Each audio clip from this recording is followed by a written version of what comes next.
¿Qué es la tropicalización de motores de gas? Es un proceso, es una customización que hacemos de motores de gas con los que pretendemos que los motores funcionen correctamente en climas tropicales, especialmente en la zona, la zona ecuatorial, la zona de la línea tropical, en el que vemos, la experiencia nos demuestra, que el comportamiento que tienen esos motores es diferente al comportamiento que tienen en climas fríos. Se tiende a pensar que los motores, cuando nos los venden, pues tienen la misma potencia en unos climas o en otros, pero evidentemente esto no es así. No es así por un tema de densidad del aire. Cuanto más caliente está el aire, menos denso es y por tanto en el mismo volumen de la cámara de combustión entra menos aire y además este aire está mucho más caliente. Eso provoca que cuando nosotros intentamos hacer la compresión, pues enseguida llega a temperaturas muy altas y esas temperaturas altas son suficientes para que aparezca un fenómeno, que es la detonación. Porque recordemos, un motor de gas, a diferencia de lo que ocurre con los motores diésel, trabaja deflagrando la mezcla, no trabaja detonando la mezcla, y precisamente la detonación es el límite que tiene un motor. Cuando un fabricante nos dice, por ejemplo, que un motor tiene una potencia de 1 megavatio, de 1,2, de 2 megavatios, de 875, lo que sea, lo que nos está diciendo es que el motor no puede dar más potencia porque aunque le metiera más mezcla o a más presión, ocurriría que dentro de la cámara de combustión habría unas temperaturas tan altas que la mezcla ya no necesitaría chispa, sino que ya directamente, cuando el pistón estuviera haciendo la carrera de subida, en algún momento de esa carrera la mezcla se inflamaría. Esos gases provocarían la compresión de la parte que todavía no ha iniciado la mezcla, y esas dos compresiones, la que estoy haciendo con el pistón, más la de los gases ya calientes y expandidos, hacen sobre la mezcla que todavía no ha explotado, provocan que la mezcla ignicione de forma repentina a una velocidad superior a la del sonido, provocando una explosión.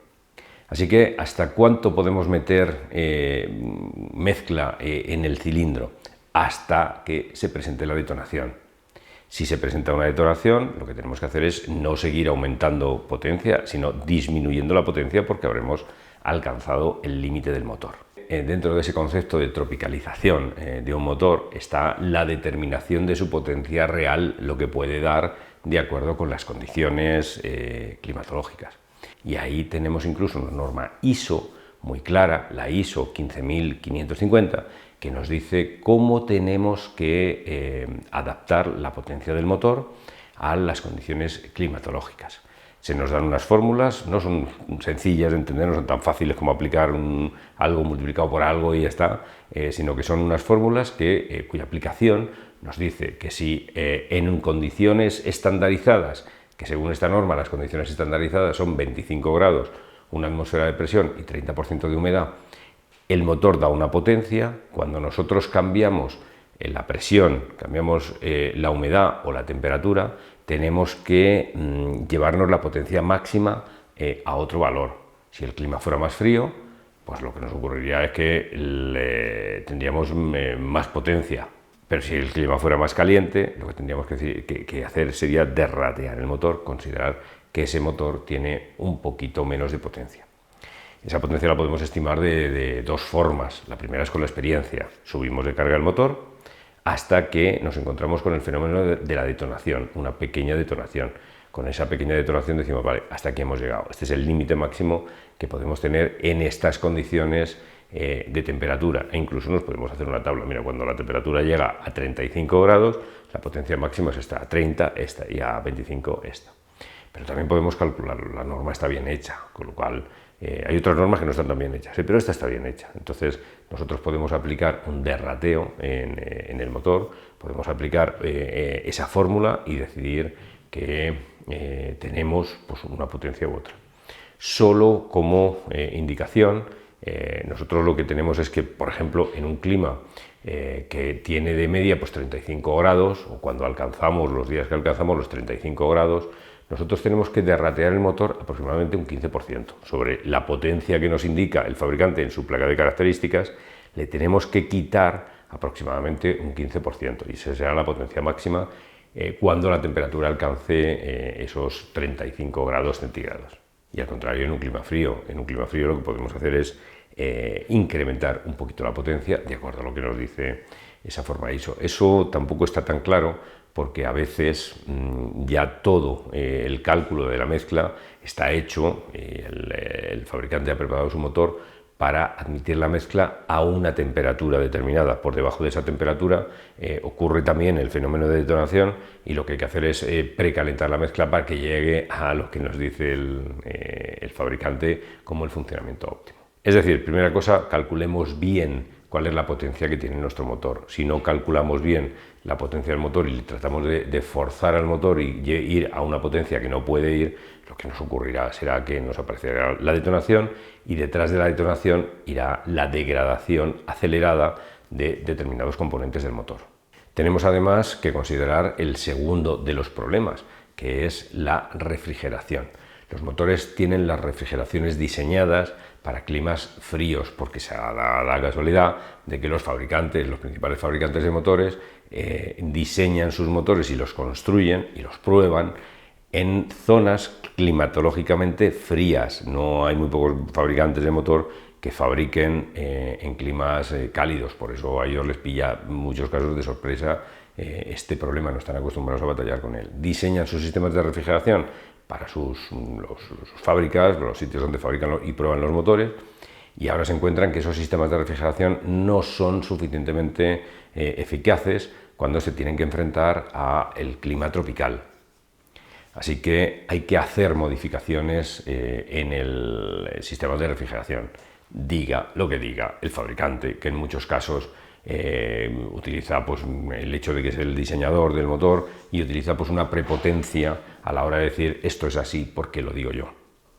Bueno, pues yo digo otra cosa, y es que climas más calientes necesitan mejores refrigeraciones, y para eso hay que cambiar a veces la configuración del circuito de refrigeración para que, especialmente los que trabajan con líquidos refrigerantes, el agua fría, para que el agua fría llegue a los diferentes puntos que tiene que enfriar, que llegue como tal fría, evitando, por ejemplo, que los circuitos de refrigeración se conecten en serie y que el agua de refrigeración de camisas, una vez que se ha calentado, pase a, pues no sé, por ejemplo, a refrigerar la culata o a refrigerar el aceite o a refrigerar una de las etapas del intercooler.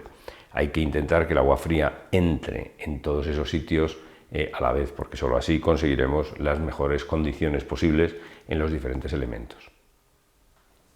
Tercera cosa que vamos a tener que plantearnos en ese proceso de tropicalización de un motor es el aceite de refrigeración. El aceite en un clima tropical siempre va a trabajar un poquito por encima de la temperatura a la que trabaja en un clima frío.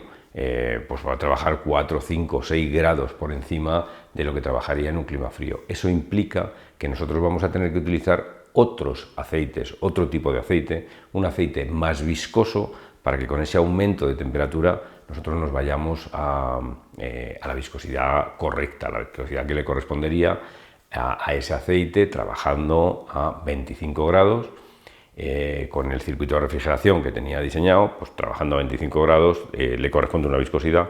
Si nosotros trabajamos más caliente, está menos viscoso, crea menos capa lubricante, y vemos enseguida efectos como degradación acelerada de camisas o como la degradación acelerada del propio aceite. Vemos que se ennegrece enseguida.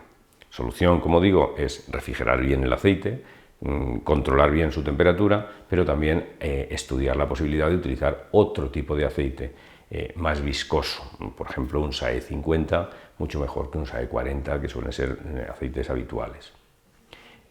Incluso utilizar aceites de mucha mejor calidad, en vez de utilizar aceites minerales grupo 1 o mineral sintético grupo 2 o mineral sintético grupo 3, pues utilizar un aceite sintético de verdad, una polialfa-olefina grupo 4, que aunque son aceites mucho más caros, lo cierto es que ahorraremos mucho dinero si nosotros invertimos un poco más en el aceite. Tendremos que estudiar también la ventilación del contenedor donde está el contenedor, la nave, donde está el motor.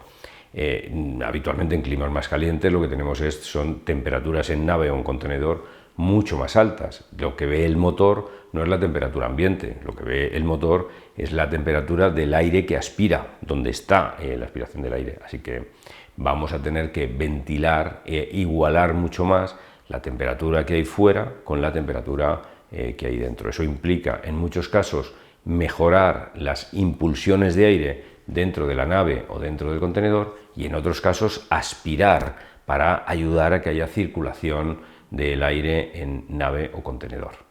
A la hora del diseño vamos a tener que tener muy en cuenta qué tipo de combustible es el que vamos a utilizar. A veces eso ya viene impuesto por la propia planta, pero si nosotros podemos elegir, porque estamos en fase de diseño, el tipo de combustible que vamos a utilizar, pues tendremos que plantearnos que en determinados climas, especialmente en climas tropicales sometidos a algunos fenómenos meteorológicos extremos, pues vamos a tener que plantearnos cuáles son los combustibles ideales, sobre todo por la disponibilidad de ese combustible. Hay combustibles mucho más sensibles a un fenómeno natural tipo ciclón o tipo huracán, tipo tifón, tipo lluvia torrencial, etcétera, porque hace que barcos no puedan descargar combustible o que el transporte por carretera se complique.